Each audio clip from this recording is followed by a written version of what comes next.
What's going on YouTube, man? It's your boy Big Tape, and I don't know, man, I just been chomping at the bits all day, man, sitting in this garage and kind of fumbling around this house. And unfortunately today is full of nothing but rain, so I decided to kind of get down, man, and vlog with y'all a little bit, man, and talk to you. It's a little bit different from being on the bike and actually riding. And I got you guys mounted on the bike because I really didn't want to go through the fuss of trying to put something together and figure it out. So I kind of want to just sit down and just kind of talk. Kinda.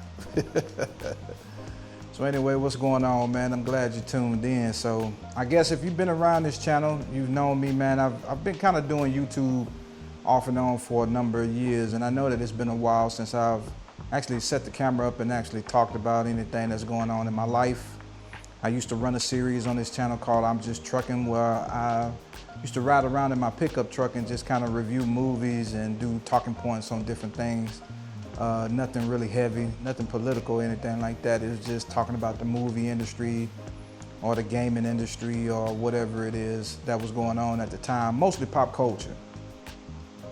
So here recently I picked up this Insta360 5 camera because I kind of wanted to get back into the habit of blogging and kind of talking about my life and documenting things. So even with this channel, you know, leaning more towards riding on the motorcycle, and I'm gonna tell you the reason why we're doing that. You know, it's kind of a personal blog. So, you know, if you kind of stick around and hang out, it's just gonna be kind of personal. You know, we may talk about different things. You know, I leave it kind of wide open. I'm not really restricting myself on anything as far as, you know, what I want to talk about on this channel. It's just a personal channel. It's just a vlog channel. That's it. It's a life blog channel. So I guess to get to it, man, I've been kind of having one of those years where I had a life-changing moment. I guess it's still within a year, and that's how it kind of led up to me riding a motorcycle. So let me get to that since I'm talking about it or whatever. So December 27th of last year, I had a revelation that I had some serious health issues going on. Now, even again, before on this channel, I used to do fitness stuff. You know, we used to work out. I think that's how the channel started, if I'm not mistaken. It was just me going to the gym, being motivated, and I would put my workouts or my trainings online to kind of help people in the beginning phases or stages of their workouts. And it picked up pretty good, man. I had fun. Most of it was just gaming, like I say, but anyway, you know, going through these health challenges, I kind of noticed that my life was kind of changing when it came to me picking up weight, when it came to my day-to-day energy. You know, I would come home, and instead of playing with the kids or hanging out with the family, I would be tired, extremely fatigued. And then slowly but surely, I started noticing a heavy degree of weight pickup. I went to the doctor and inquired about, you know, some things because I had been watching my blood pressure and watching, you know, my numbers or whatever. And, you know, the first couple of rounds of going to the doctor, we kind of just decided to increase the amount of blood pressure milligrams that I was taking. And in that process, it did help, you know, but it didn't 100% fully just solve the issue of what was going on with me. So after, again, talking to my wife, noticing that, you know, the medication wasn't really helping where I thought it was going to help, ended up going back to the doctor. And but in between that, I have a real close friend that ended up suffering a massive heart attack at home. And so after he recovered from that and got used to his new lifestyle, he started telling me some of the symptoms that he was having. You know, at that time, little did I know that some of the symptoms that he was having was matching with some of the symptoms that I was having. So again, it was just giving me reasons and the motivation to kind of head back into the doctor to kind of figure out what was going on with myself. And you know, even at that time when people were telling me, it was like, hey man, you know, it's pretty good that you making the decision to kind of see about your health. Most men don't do that. And I never really realized that men were having issues with going to the doctor and checking on their health or whatever. I never really been around anyone that actually complained about going to the doctor or neglected themselves, right? At least not that I know of, because, you know, at the time, I guess, guys, we really don't just be talking about that stuff. Like, hey man, I'm dealing with these health issues, or I think I need to go to the doctor. But I know that for the most part, when I'm talking to people, when they telling me different things, I'm motivating them to go and get themselves checked out. So it really wasn't nothing to me. So anyway, went to my primary care physician, and in the midst of talking with him, you know, we had made the decision to increase the blood pressure medicine that I was already on, because I had been dealing with hypertension. I had brought him just some numbers. You know, I had been keeping up with my blood pressure, and you know, I kind of like charted them, right? I just wrote the numbers down, and I noticed that when I was resting, that my BMP, which is my beats per minute on my heart, they were really high elevated. There were days, man, where every single day it was over 100, and it was, you know, pushing up towards 115 and 120. And the reason why it stands out, you know, on average, you know, your BMP is supposed to be anywhere from like 63 to 70 or something. I don't know if I'm wrong or not, but it's supposed to be in the 60, 70 range, right? So, but at resting, I noticed that my BMP was really, really high. So that was a red flag. And also, again, I'm thinking that, okay, well, if it's something got my heart rate elevated, it must be the reason why I've been feeling fatigued and not having the motivation to go out and to do anything. So then too, there was a little bit of family history there that I had shared with him. And so in the midst of that, him looking at the numbers that I had brought him, and then after, you know, the task of trying to increase the amount of blood pressure medicine that I was taking as far as the milligrams, and to see that it wasn't working, he and I both had made the decision to go to the cardiologist. So in the midst of that appointment, you know, I had been running the scenarios in my mind, kind of thinking about it. You know, never once did I think that it ended up being what it was, but, you know, I said, you know what, man, let's just go to the doctor and we'll figure it out. For the most part, I was chopping it up that maybe I was just overweight. I was fat. Well, still am. I'm still a big boy, but I was not fat, but I was, you know, I was above the weight class that I was supposed to be. You know what I mean? And I wasn't having the motivation to get out there and do something about it, even though I tried. You know, so went to the doctor. I think that the first thing the cardiologist said, which is Modern Heart. So Modern Heart, I don't know if they're everywhere now, but it's a doctor's office for cardiology that we have out here. And my doctor name's Dr. Agarwal. So you can look him up. He's pretty popular online in TV or whatever. So he's pretty he's pretty known or world renowned when it comes to this stuff. So anyway, first test, we went in there. It was I think it was a PET scan, right? It was the test where you get in there and they kind of scan you. There's nothing anything like the stress test, but if I got the right test name. But it ended up, they just, you know, put some stuff in my arm, and then they decided to test me, and we went through that. And so when I came out, I had my answers, but when I went to go see him, you know, he was talking to me again, and he was kind of like, hey man, you know, as much as I want to say that I can give you the answers with this first test, it's best that we go a little bit deeper, which means that we're going to try, you know, to do some more tests.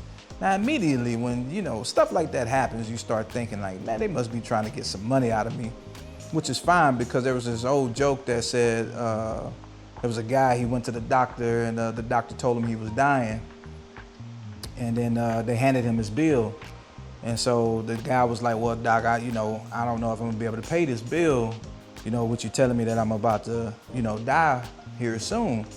And then the doctor looked at him and said, well, how much time do you need? So pretty much saying that, you know, the bill was more important than, you know, you checking out. So they'll keep you alive as long as you can pay the bill or whatever. So neither here nor there. So I was thinking to myself, well, maybe they're just trying to get a little extra money or whatever, you know, which is now in hindsight, I know you should take the test, man. As much as I want to sit here and say that it was about the money, man. Trust me, bro. It wasn't about the money. So Anyway, I agreed to it. And so I went back for a second test, which was an echo, where they ended up just kind of like a sonogram, and they ended up looking at my heart, checking my heartbeat and stuff like that. They measured the electrical impulses from my heart to my limbs, because they put some devices at the end of my legs, and then they put it at the end of my arms, and they kind of measure the frequency, and they check the blood pressure and all of my limbs and stuff. And then I went back for the stress test. Now the stress test, mind you, and the reason why I want to mark a place and time with this conversation, that part was, it was pretty bananas, because when I went in there to take it, man, I felt like when they put you inside of the machine, and it's a big, what do you call those scanners? You know, the magnetic ones, the MRIs or whatever. They put you in the machine, but they give you this medicine to kind of increase your heart rate. And then they had me lift my arms up over my head when I'm laying on the bed, and you know that, you know, this part right here in the joints, man, it can start aching and hurting. And at this point in the test, you know, you can't really move or breathe, whatever. You know, they kind of strap you down or whatever. So I'm in that sucker, man, and I swear it felt like as soon as the medicine hit, started elevating, man, I felt like I was running a marathon in the worst way. It was terrible. I didn't think that something like that would be bad. Now, I'm not trying to scare you by telling you that, but what I'm saying is that it was a pretty stressful test. It was every sense of the word was a stress test. So anyway, after taking the test, which, like I say, the doctor's office and the people, man, they're immaculate. They had this whole thing that was just kind of set up to where you can take the test and then go to the doctor and talk to him. So I took the test, I scheduled my next doctor's appointment, and that was December 27th. So, you know, leading up to that last appointment, you know, again, trying to figure out what was going on with me, what was happening with my body, you know, wondering what the doctor was going to say after going through a series of tests that I've never been through in my life. That day was pretty joyful. I got up that day, and me and the wife, we had took the kids to the grandparents, and it was during the midst of, you know, right after Christmas and everything. So in between New Year's, which is my wife's birthday, we were just getting ready to go thrifting, right? So we were both off work. We were gonna get in the truck and just drive out to the thrift stores. And I think it was one we found across town somewhere that was pretty popular, and we were gonna go do that. So I told honey that I say, okay, we're gonna stop by the doctor's office, and then from there, we're gonna go ahead and go to the stores, and we'll walk around and just have a day of it. And I promised her some Starbucks coffee or whatever. So got to the doctor's office, and I remember walking in, and everybody was giving you them looks, but I didn't pay any attention to the looks. I'm a pretty friendly person, so as I'm walking in, I'm speaking to the people that I know and seen before, and talking to some of the people that are there, you know, because, you know, being in those situations, they can be stressful. So I walked in, and immediately when I checked in at the front desk, I noticed that they ushered me back to the back. It was pretty fast. You know, normally I have to wait, you know, 10 to 15 minutes, you know, but this time, you know, the young people decided to just go ahead and bring me back there, which was pretty amazing. I was happy about it, because I was like, the quicker I can get this answer and get out of here, the quicker we can get out and enjoy our day. So we went in, and I remember the doctor, he was there, and he shook my hand and shook the wife's hand, and I noticed he wasn't looking at me again, he was looking at my wife, and he was talking directly to her. And I remember him saying to her, well, I know exactly what's going on with you 100%. And I was like, okay, doctor, that's, you know, that made me happy, because I'm like, there's no more mystery in it, right? I know 100% whatever's gonna happen is gonna happen. So I was pretty excited about that, knowing that it ain't gonna be something that, okay, we gotta go take another test, or we have no idea what's going on with you, or, you know, whatever. So when we sat down in the chair, he looked me square in the face, and he told me, he say, hey, you have a blockage in your heart. I don't know what percentage it is, but we're gonna have to go to the doctor, and when we get you on the table, I'll let you know what percentage it is and what's going on. So at that point, my mind just, I kind of closed off on all of my sensories and looking, you know, at everything. And I looked at my wife just to see what her reaction was and what was going on. And then she was looking at me, and she kind of had this look on her face like, we ready to do this? And I kind of looked at her and said, yeah, I'm ready to do this. So I was like, okay, doc, so when you want me to come back? Just like that. So he was like, well, no, like, no, mister, as much as I want to say that you're going to come back at a later date, with this being a part of your heart, you know, it has to do with your vascular system, we can't send you home. You know, you immediately from here is going to have to go to the hospital. And so after he had said that, it kind of settled in again that this is real. This is really about to happen. So I'm thinking that I have to go through this open heart surgery. You know, they're going to have to crack my chest open like on the old school movies. And the reason why I say old school movies, because that's where I'm getting all my ideas from. So they're going to have to put me on the table, crack my chest open. They're going to have to work on my heart and change some valves or something like that. But actually what they had to do, at the time, what he was telling me what they had to do was I had to get stents. So I was like, okay, so, and then he explained it to me. We're either gonna have to go through your groin, or we're gonna have to go through your arm, and we're gonna have to put a catheter up here and go all the way up, and we're gonna do this here. And he showed me the procedure of a stent and everything. And so I'd never been through a surgery, so never had, God, thank you God, never had a limb broken or anything like that. So I was like, okay, well, if that's what we gotta do, let me know where I gotta go, where I gotta be, and I'm headed that way now. So he got on the phone and he called another doctor, which was a doctor named Parikh, Dr. Parikh. And he agreed to do the surgery for me that same day, and that he was gonna meet me at the hospital. So I thought, man, that's amazing, man. They all getting on the phone and communicating with one another, and they lining this up. So me and Honey, we got in the truck, and we made our journey up to the hospital. And again, immediately when I got there, parked the truck, got inside of the hospital, checked in, went through fast pace, ushered me up all the way to the room, and then got me prepped for surgery. And I was pretty amazed at how space age this stuff was, man. Hospital was clean, room was immaculate with all of this equipment that was going on in there. I was pretty blown away. Now, I was a kid that grew up watching Star Wars and Star Trek, so you got to imagine me stepping inside of a room with that much advanced technology. I was pretty stoked about it. So so anyway, got on the table. A young man was there. I can't remember what his name was, but I do remember he had on an Astros hat. Not a ball cap, but it was one of those nursing caps that kind of protect his hair and his scalp. He was fully dressed with the robes and everything, and he was prepping me not only with anesthesia, but with these pads that go on my chest, you know, to cover me. And I remember him telling me, he was like, hey man, you know, this is just precautionary. We put this on everyone. It's not that we're gonna need it, but it's better to have it and not need it, you know, one of those situations. So I was like, you know what, man, you know, you're right. Go and prep me for everything in order for me to recover. It's all good.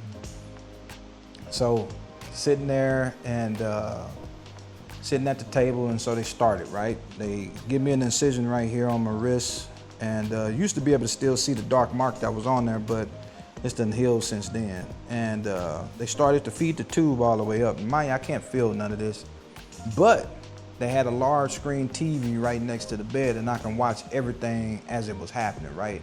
Every now and again, this camera would float and change positions, and the doctor would see it.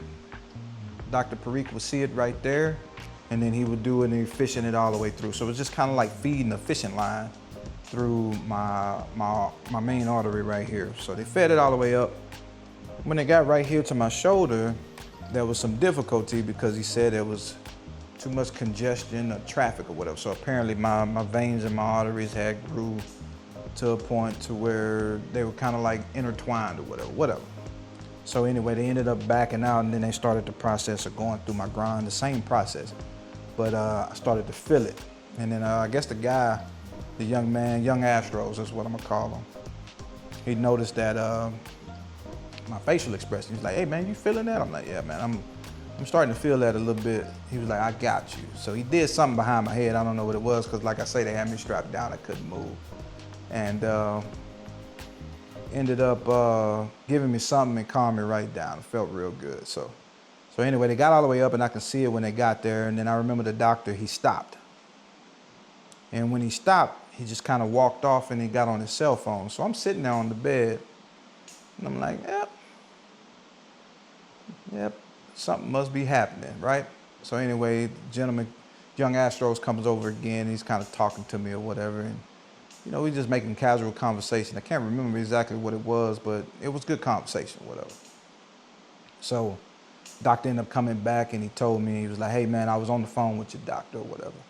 And I was like, okay man, that's cool. I was like, so what y'all talk about?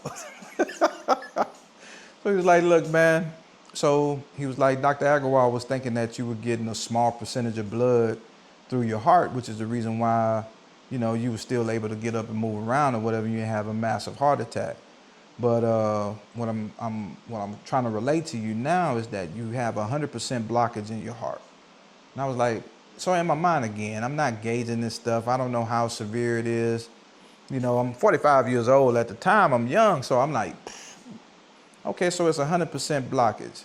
I'm like, okay, so what we gonna do? Because this, I literally told him, I was like, so what we gonna do, man? Because I'm not getting off the table, man. I'm here now. We might as well take care of it. He was like, no, we gonna get it taken care of. I just wanted you to know that, you know, you didn't have any blood flow through your heart. You know what I'm saying? It's not lit up at all. So I was like, okay. So he was like, okay, so we're gonna start the process of going through and putting the catheter. So I can see it again on the TV and I'm watching it and you start the process and you get through and he paused again. So I'm like, what's going on? So by that time I'm sitting there and he was like, you know, sitting there and then he comes back and I remember thinking to myself, I'm like, hey man, how long I've been here, man? Because they told me that this was gonna be maybe about an hour or so, man. I wonder how long I've been on this table. And then all of a sudden, I'm waking up, springing up just like this. I'm like, man, what the hell? I'm literally screaming, hey, what the hell y'all doing? What the hell y'all doing right now? So I'm hearing beeps, beep, beep, beep, beep, beep, all kind of stuff going off, right? And he's like, hey, Mr. Benjamin, calm down. I'm like, hey man, what you mean calm down, man? What the hell just happened? And just like that, man, they had to shock me. And I was like, man, the young Astros was like, hey man, calm down, man. I just had to hit you with the pads, man. I just had to shock you to bring you back, man. But it's cool, just calm down, I got you. I say, Doc, man, you got me? He say, yeah, man, I got you. He say, put your leg down. And so I was lifting up because it looked like I was about to start running. So I jumped up like this here. So actually, he had his hand on my leg, and so he told me to put it down, and I can feel his hand kind of shaking on my leg or whatever. So at that point, you know, I'm feeling a little nervous, you know. So I asked him again. I was like, hey Doc, man, I need you to calm down, man, and make sure that you got it, man. He said, nah, man, I got you, man. I'm finna just finish up, and then I'm gonna get ready to back everything on out, man. You're good to go, man. You're good. So after then, I calmed down. I knew that my heart was beating fast, so I kind of relaxed and set back in myself. You know, I know I was laying down, but I kind of just, you know, took a deep breath and kind of sat back in myself to kind of calm down and relax. And so they I can see them on the TV kind of backing everything out, fishing out the line, fishing out the catheter, getting ready to close everything up. And I can feel them giving me stitches down there, you know, kind of buttoning up the hole or whatever that they had stuck the catheter through. By that time, I didn't know if I had did any damage by moving my leg, because again, I couldn't move or whatever. So anyway, after all that, he decided to talk to me while I was sitting down at the table, and I had asked him during the process, like, hey man, did y'all go see about my wife? Because normally when you code like that, it goes throughout the whole hospital. So they're like, yeah, we got her. We talked to her, man. Everything is good, man. She understands what's going on. She understands that you're conscious and you're back. I was like, okay, cool. So what had happened was, he said that when he went through one that was 100% blockage through the artery, there was another one down the line. So it kind of, my artery had ruptured plaque on both ends and clogged my main artery to my heart. And so when he punched through one and there was no blood flow, when he went down a little further and he saw the other one, And he said when he punched through that one, it sent my heart through a shock because of all the blood rushing to it at one time. And that's what kind of set things off into the motion that they went or whatever. And so he rewinded on the TV, and like I said, it was a big TV in there. He rewound it, and he showed me. And mind you, I'm looking at my heart, right? In the beginning of it, I'm looking at it, and I have no idea what's happening, right? Because I'm not trained. And the first time I ever looked at a heart was when I looked at my heart on the screen like that. So it's pumping and it's pumping.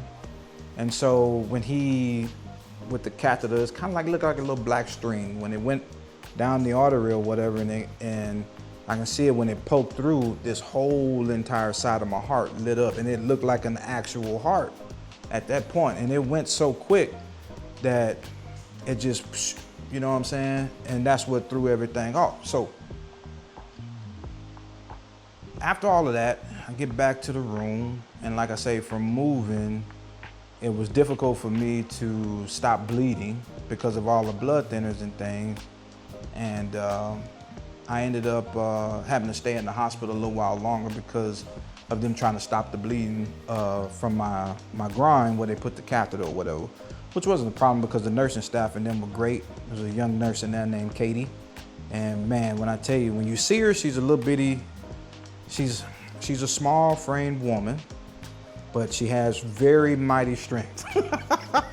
Because when she was getting on top of me and applying pressure to try to get the blood to stop, she did not quit. Like I say, don't judge a book by its cover, because the girl was strong. She was country cornbread strong. That's how strong the girl was. So anyway, so I guess through all of that, even through all of the trauma that was going on, they couldn't explain to me why it ended up happening or why I ended up having a blockage in my heart. They ended up chopping it up to maybe family history. It was hereditary. And then they said that every other part of my body, as far as my arteries and my heart, they're clear. No cholesterol, no high cholesterol, no potential issues that could pop up. They couldn't explain it why this one ACR, artery to my heart, decided to do what it did. And it was to the point that my heart was so strong that it was actually growing arteries over to the other side of my heart in order to give it its own bypass. But as miracle as that was, if I hadn't went in there and just, you know, did my due diligence and did a check to go see what was going on, who knows if I would have been here to say that it would have finished the process, right? Or if I would have recovered on that. So I just thank God that I was able to get in there and actually get that, you know, checked out and take a look at it or whatever.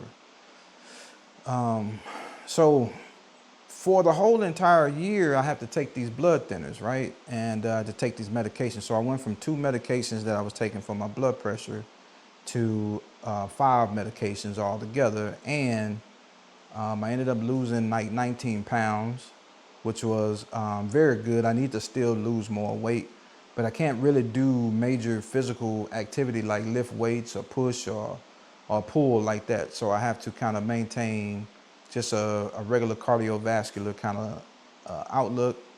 I have to be mindful of what I eat, be very careful with, you know, the diet, which is the reason why I've been able to lose the 19 pounds that I've already lost. And so in the midst of all that, knowing that I could have potentially lost my life, I had a conversation with myself, because not only because of the decline in my health, I had been missing out on a lot, turning down peers, not wanting to have friends over, not really motivated to go anywhere, to do anything. It's just been like a slow, kind of steady decline in the lifestyle or whatever. And then also I've been having conversations with my brothers to where they ride motorcycles, and they've been riding motorcycles for a while, and I've just been kind of putting it off and giving every excuse in the book as to why I didn't want to ride a motorcycle or get a motorcycle.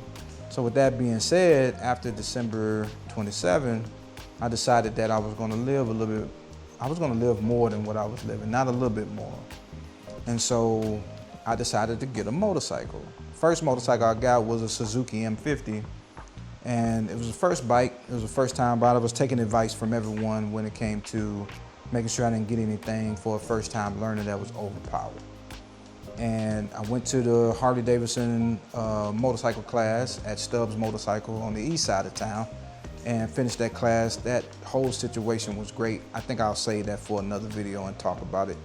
And my instructors, I had 2 instructors there, they were immaculate too. So I do recommend going there for the motorcycle safety courses. And but my very first teacher that I've had was my brother.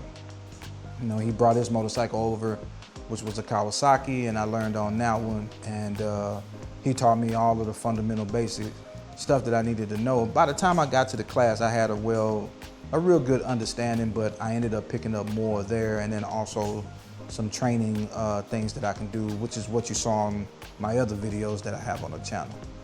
But yeah, so went there, got the M50, and what I noticed about the M50 when I was riding it, that when I was trying to keep up with highway speeds, or even if I had, you know, to make a long stretch of it, it was a difficult motorcycle in that sense of the word.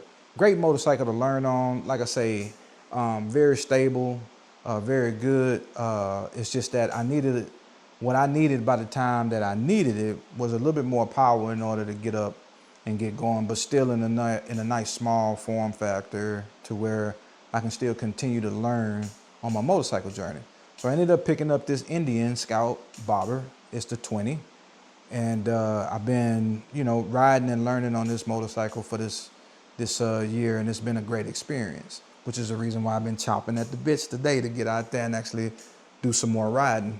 Unfortunately, I think with it being hurricane season here in Texas, it just makes things difficult sometimes. Either it's gonna be extremely hot or it's gonna be rainy, and then it looks like we're coming up on the season to where the temperature is gonna be changing towards fall, so it's definitely gonna be cooler, and I can ride a little bit more. So other than that, that's pretty much been my journey for now. There's been some things going on this year, and of course I'll probably just come through one of these days and talk about it. But for the most part, I think I'll come back with a video to give you a tour of my motorcycle, describe the first time going in there and seeing her in the dealership, you know, some of the things that came on the bike when I picked up. Just for the sake of now, I don't want to make this video too long, but I just wanted to come here and tell you why I'm back, why I ended up deciding to ride a motorcycle, and some of the challenges that I went through this year in my own personal life. So yeah, man, if you got any questions, or if you want to know anything, or if you need a little bit of motivation to go to the doctor and get your health checked on, you know what I mean? Or you know, if you're going through a health situation and you just need a buddy to talk to, I'm always here for you. Write me a comment or send me a DM. I definitely check it, and I'll stand up with you if need be. Most of my friends that I've ever met that have been real solid have always been online. I still got a real good best friend that I met on Xbox 360. Oh yeah, it's the digital friendships that last. So if you do decide to comment or make a comment about anything, just please let me know, man, I'm here. Other than that, again, thank you for stopping by. I appreciate you if you made it this far in the video. And again, it's your boy Big Tape checking out, and I'll see you on 2 wheels.